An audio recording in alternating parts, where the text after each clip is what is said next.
in the coaches poll. So we'll again start off with an opening statement, and then we'll accept questions. Again, guys, please raise your hand. Once you raise your hand, we'll come to you with the mic, name and affiliation, and we'll take it from there. So if you're ready, Coach? Ready. Thank you. It's good to see you guys. Excited to be here. The summer has been really eventful. You know, this whole year has been about change and embracing challenges and new directions and new ways, and so all of that's been exciting. You know, a lot of recruiting has spilled into the July month. You know, it's a little bit different than the previous years where a lot of it was kind of wrapped up and kind of put together in June, and so I think that still continues till now. And you know, we're way close. I think coaches, we report on Wednesday. The team is showing up on the 31st, and so we're all about ready to go. You know, and I think the summer has been really good, and in terms of workouts and care factor and sacrifice and effort and edge. You know, I think everyone's got a big chip on their shoulder, and rightfully so. And so, yeah, it's been good. We're excited to get started. With that, take any questions you guys got.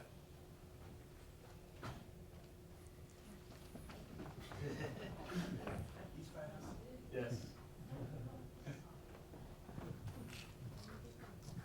Thank you, sir. Bryce Sherry, Waco Trip. Dave, what has Keenan Hall meant to your program, and especially with maybe some of the recruiting victories that you've gotten lately in the DFW area?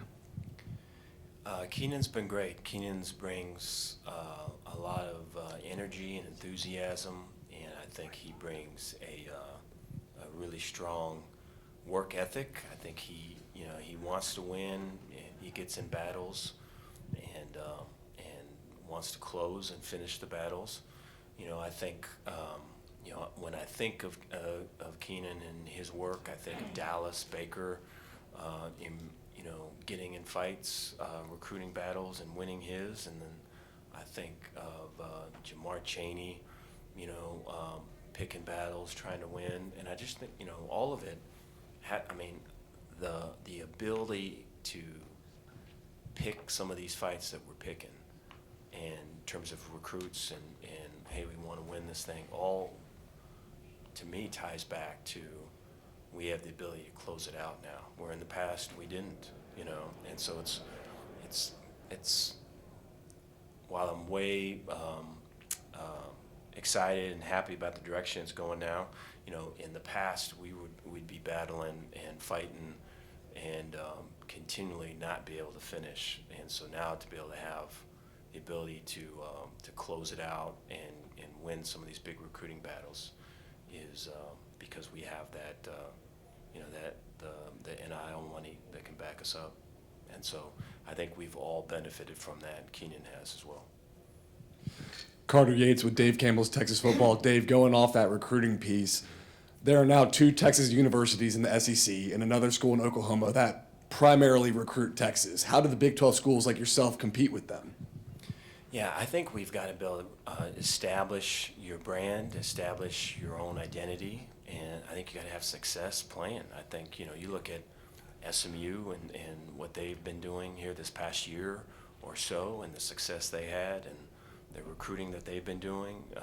You can look all throughout the, you know, TCU and the success that they've had and the recruiting they've been doing. And so I think you have to win, and then you have to have the resources to go out and build your brand and find kids that match you. And, you know, I think that it really matters it matters first with winning. I think without winning, it's all kind of an empty deal, because the kids are going to want to know, especially with the playoff, that you can make the playoff, that you can be competitive in the playoff, right? And then when, you know, right now with Baylor, we've kind of got chip on your shoulder.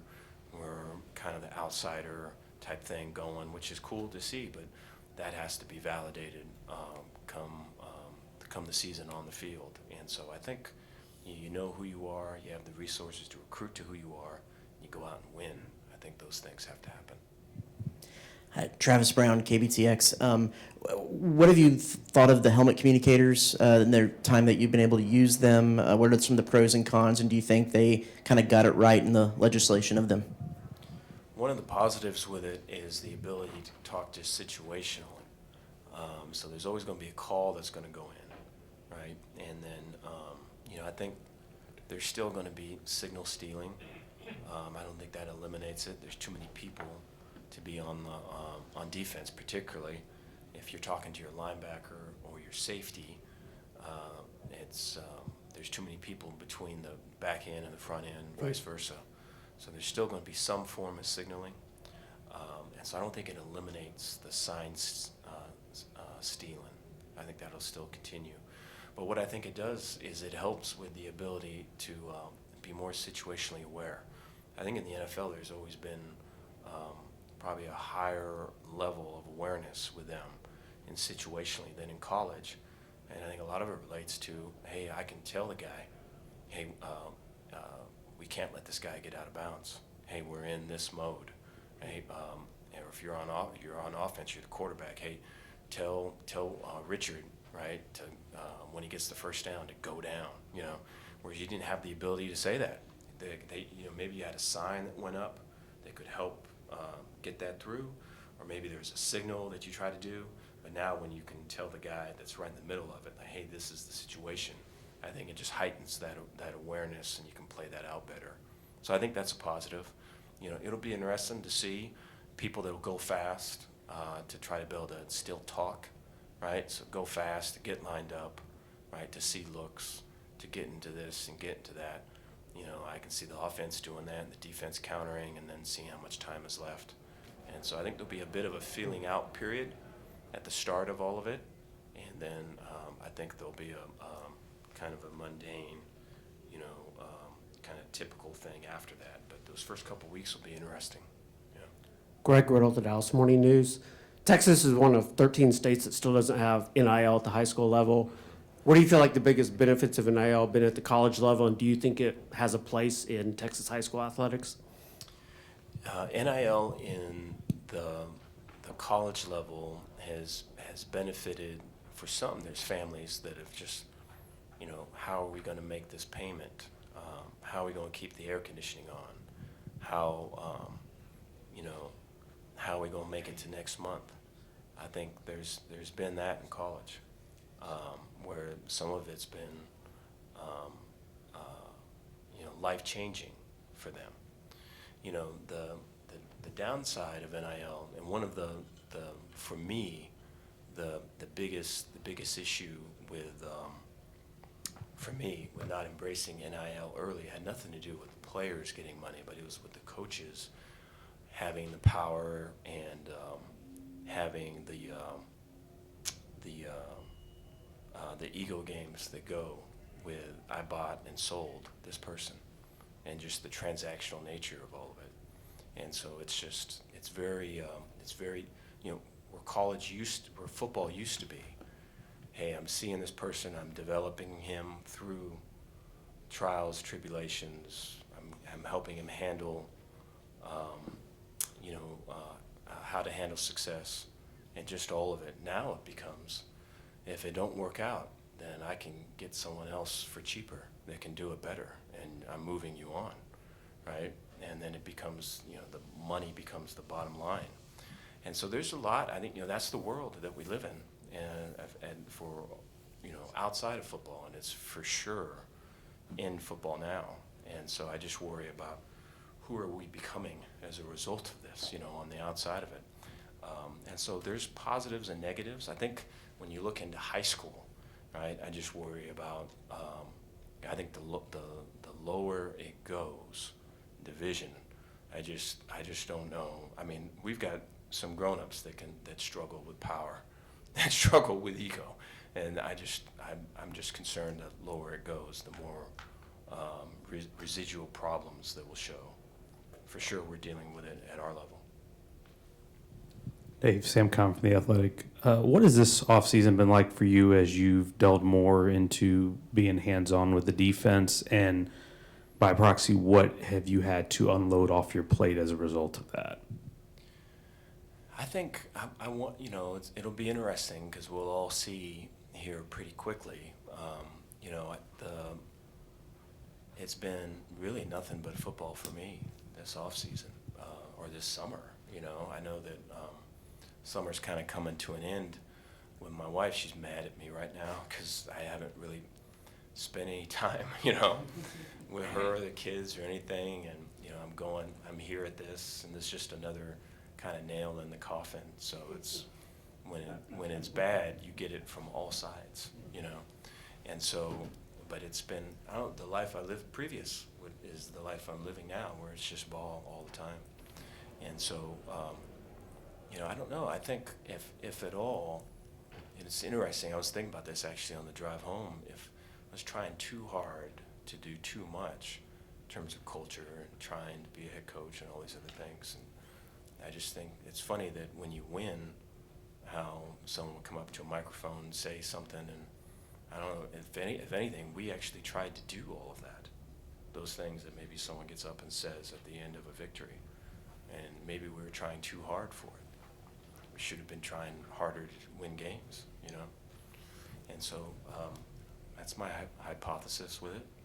A lot of football, a lot of ball, and so excited for that. And I think kids are rejuvenated by that. I think, and probably, there's been a diet for them that hasn't had red meat, and now they're eating red meat again, and so I think they're hungry for more. Is that more of a comfort zone for you, though, doing it this way? In the past, when I did football, I get lost in it, and kind of not, when I wasn't doing football, if there was something going on with some on the team, I would know. I would check up on them, call the parents. How you doing? Right? Is there anything I can do? Yeah, there is this you can do, and I'd follow through with it. And I was all involved in a lot of the lives of our kids. In my previous life with football, I knew nothing of any of that. It was just all ball. And so I'm nervous about the balance of both because we're going to need it. And so that's been the biggest challenge. Hey Dave, Joseph Duarte, Houston Chronicle. Towards the end there, where you mentioned it's about ball, when you look at maybe the good old days when the coaches just coached, that's what. How much time now goes away from that if you're having to deal with NIL and you're having to deal with the portal, or is it really sort of taking away what coaches nowadays can do and with the actual football product of things?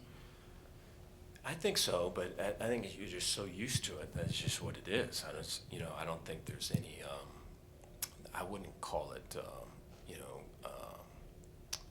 complaining or poor me with any of it. I think it's just the world that we live in. I think that this summer for me consisted of watching tape, drawing plays, on the phone. With recruiting on the phone, right?